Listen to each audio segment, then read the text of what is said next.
అందరికీ నమస్కారం. ఈ రోజు మనతో ఉన్నారు ప్రముఖ ఆధ్యాత్మికవేత్త, జ్యోతిష్య మరియు వాస్తు పండితులు బ్రహ్మశ్రీ గుండెపూరి శివసుధీర్ శర్మ గురువు గారు ఉన్నారు. మాట్లాడదాం. జై శ్రీరామ్ గురువు గారు. జై శ్రీరామ్. శ్రీమాత్రే నమః. శ్రీ గురుభ్యో. శ్రీ ఆంజనేయం సీరియస్ లో థర్డ్ ఎపిసోడ్.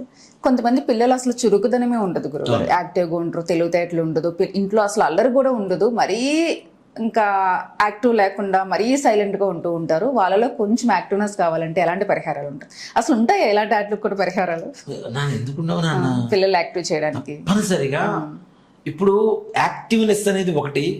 ఇప్పుడు ఉన్నటువంటి సమస్య ఆటిజం, అతి ఎక్కువగా ఉండేటువంటి సమస్య కదా. ఇంకా పెద్ద చాలా చాలా పెద్ద ప్రాబ్లం. దాంట్లో కూడా నెంబర్ ఆఫ్ వెరైటీస్ ఉన్నాయి నాన్న, చాలా ఉన్నాయట. నాకు కొంతమంది డాక్టర్లు వస్తున్నప్పుడు చూస్తుంటారు కదా, దాంట్లో నెంబర్ ఆఫ్ వెరైటీస్ ఉంటాయి. మాట వస్తుంది కానీ వాడు అనుకున్న పని చేయలేడు, లేదు అనుకున్న పనులు చేస్తూ ఉంటాడు, మాట స్లోగా ఉంటుంది. దాంతోపాటు కొంతమంది కంప్లీట్ రెండు డల్ అయిపోతాయి. కొంతమందికి ఏంటి, చూడటం, ఏదైనా చెప్పటం, ఇవన్నీ కూడా చాలా క్లారిటీ ఇస్తూ ఉంటారు, కానీ వీళ్ళు మాత్రం చేయలేరు. నడవటం, ముందుకు వెళ్ళలేకపోవటం, అంత ఫాస్ట్ గా నడవలేకపోవటం, ఇట్లాంటివన్నీ కూడా ఎక్కువగా ఉంటాయి.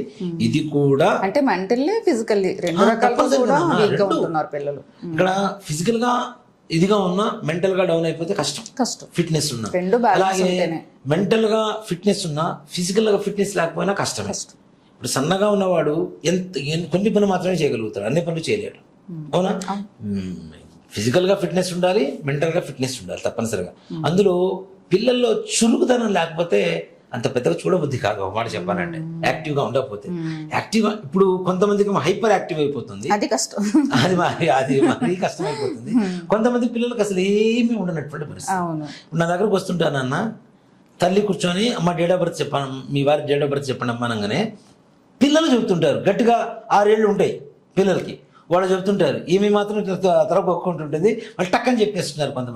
కొంతమంది ఉంటారు, అసలు ఎందుకు వచ్చారు వీడి దగ్గర, మనకేం సంబంధం రా, కాసేపు కూర్చొని వెళ్ళిపోదాం పరిస్థితులు. పిల్లలు అసలు అల్లరి చేయకపోయినా ప్రాబ్లమే, ఏంటి ఇలా ఉంటున్నారు పిల్లలు అనిపిస్తుంది. నాన్న ఒకటి చెప్తా, ఏ వయసులో అల్లరి ఆ వయసులో చెయ్యాలి, అంతే కదా. మరి చేయకపోతే వయసుకు సిగ్గుచేటు, ఓ మాట చెప్పండి, వయసుకు సిగ్గుచేటు తప్పనిసరిగా.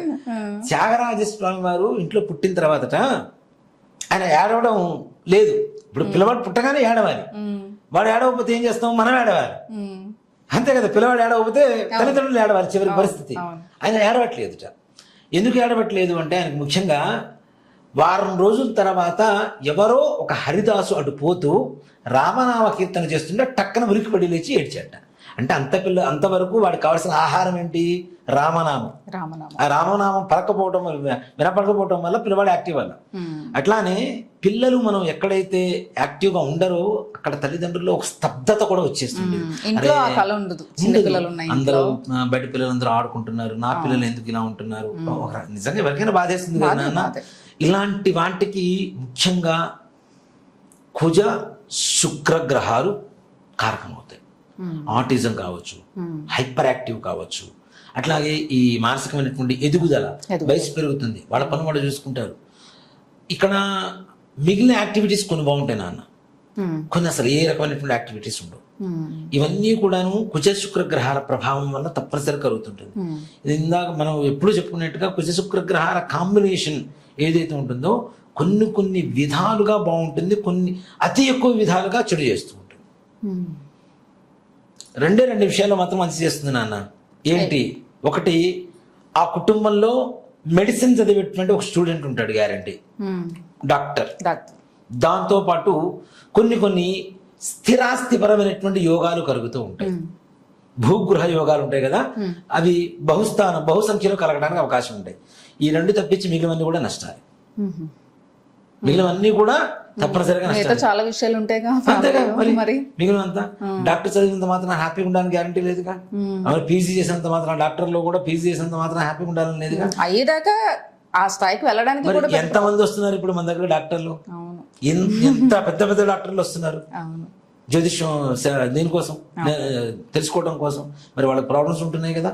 అట్లాగే ముఖ్యంగా ఈ యాక్టివిటీకి సంబంధించినటువంటి దీనికి యాక్టివ్గా ఉండడానికి కారణాలు ఇవే, శుక్రగ్రహం, కుజగ్రహం. మిగిలినవన్నీ నష్టాలు ఎక్కువ ఉంటాయి వాటి వల్ల. వీటి వల్ల ముఖ్యంగా పిల్లల్లో ఎదుగుదల లోపం, మానసికంగా, కొంతమంది శారీరకంగా, ఏదైనా కావచ్చు. ఇప్పుడు మీకు గుర్తుందో లేదో, రెండు ఉంటేనే కదా. మనకి తిరుపతి నుంచి గోకర్ణ కూడా మన మధ్య ఒకళ్ళు వచ్చారు, ప్లస్ తిరుపతిలో అపాయింట్మెంట్ తీసుకున్నారు నా దగ్గర లాస్ట్ టైం. వారి పేరు తెలియదు. అబ్బాయి చదువుతాడు, బాగానే ఉంటాడు, హైట్ లేడు. మెయిన్ ప్రాబ్లం అదే, నలుగురిలోకి వెళ్ళలేడు.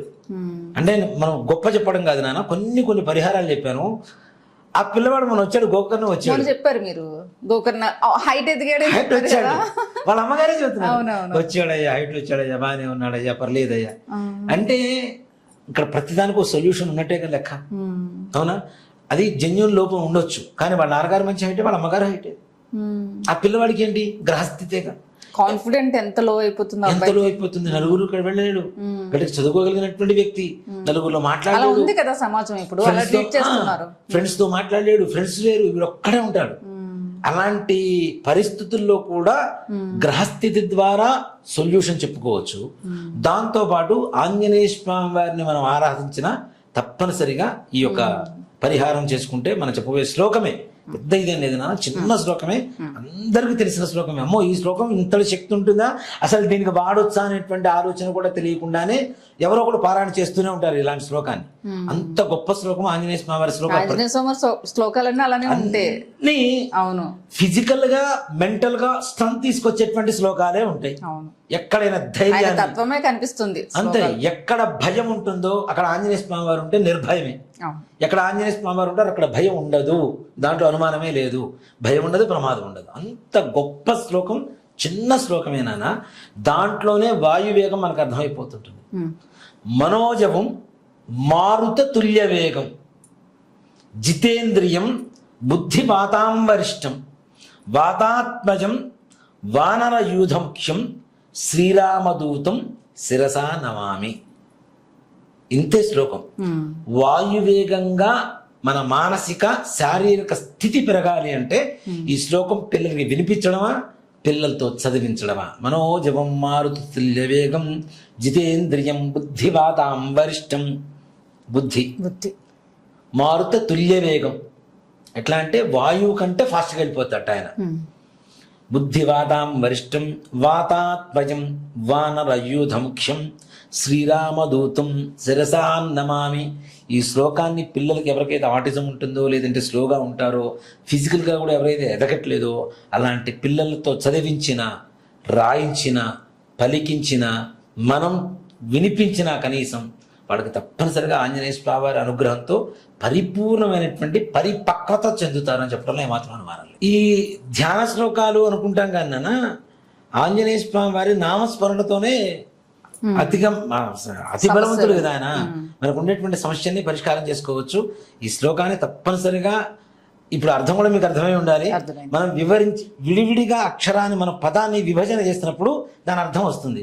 మామూలుగా ఏంటి, మనోజ ఉమార్తుల్య వేగం జితేంద్ర ఏం బుద్ధివాదాం వృష్టం వాదాత్ ముఖ్యం శ్రీరామ్ నమామి జయ ఆంజనేయ జయ శ్రీరామ్ అనుకుంటాం. అవును, ఎంత ముద్దుగా చదివారో, అలానే చదువుకుంటూ ఉంటాం అనుకుంటాం. కానీ దాన్ని ప్రతి ఒక్క పద విభజన చేసినప్పుడు దాంట్లో ఉండేటువంటి పరమార్థం ఏంటో తెలుస్తుంది మనకి. ఇట్లాంటి ఆంజనేయ స్వామి వారివి నామాలన్నీ కూడా కొన్ని రకాల బీజాలతో, బీజాక్షరాలతో కలుపుకున్నటువంటివేనా శ్లోకాలు కూడా. శ్లోకం అనే దానికంటే కూడా దివ్య మంత్రం అనుకోవచ్చు ఆంజనేయ స్వామి వారి ధ్యాన శ్లోకాలన్నీ కూడాను. సుందరకాండ శ్లోకాలే, కానీ దాన్ని మించిన అస్త్రాలు శస్త్రాలు ఎక్కడున్నాయి? ప్రతి ఒక్క దాంట్లో ఒక సమస్యకి పరిష్కారం ఉంటుంది సుందరకాండలో. కాబట్టి దాన్ని కూడా మనం తప్పనిసరిగా శ్రీ ఆంజనేయ సిరీస్లోనే సుందరకాండలో ఉండేటువంటి ప్రయోజనాలు, ఏ శ్లోకం వల్ల, ఏ సర్గ వల్ల ఎలాంటి సమస్య తీరుతుంది అనేటువంటిది మనం చెప్పుకుంటూ వెళ్తాం తప్పనిసరిగా మన వాళ్ళకి. కాబట్టి ఈ శ్లోకాన్ని అర్థవంతంగా, నిదానంగా పిల్లలకు కూడా అర్థం. ఇప్పుడు తెలుగు భాష అర్థం చేసుకోవాలంటే నిదానంగా చదివితే అర్థమవుతుంది నాన్న, మీనింగ్ తెలుస్తుంది. లేదు టకటకడగా చదువుకుంటూ వెళ్ళిపోతే ఏమీ తెలియదు మనకి. ఇప్పుడు చెంబులో నీళ్ళు వేసి తోమలబాకు తిప్పుతుండడం, గంగే జమున కృష్ణ గోదావరి సరస్వతి జలస్థం సన్నిధం గురు అంటే ఎవరికి తెలియదు. గంగే చ యమునే చేవ గోదావరి సరస్వతి ఇవి నదుల పేర్లని అప్పుడు మనకు అర్థమవుతుంది. అవును, అట్లానే ప్రతిదానికి కూడాను పద విభజన చేసుకుంటూ నిదానంగా ప్రతి నామాన్ని కనుక మనం చెప్పగలిగితే వాళ్ళకి, పిల్లలకు కూడా అర్థమయ్యేంత ఈజీగా ఉండేటువంటివి, ఈజీగా అంటే అతి తొందరగా అనుగ్రహించేటువంటి శక్తి కలిగినటువంటిది శక్తి కూడా ఆంజనేయ స్వామి వారు. కాబట్టి ఈ ధ్యాన శ్లోకాన్ని పిల్లలకి వినిపించండి లేదా చదివించండి.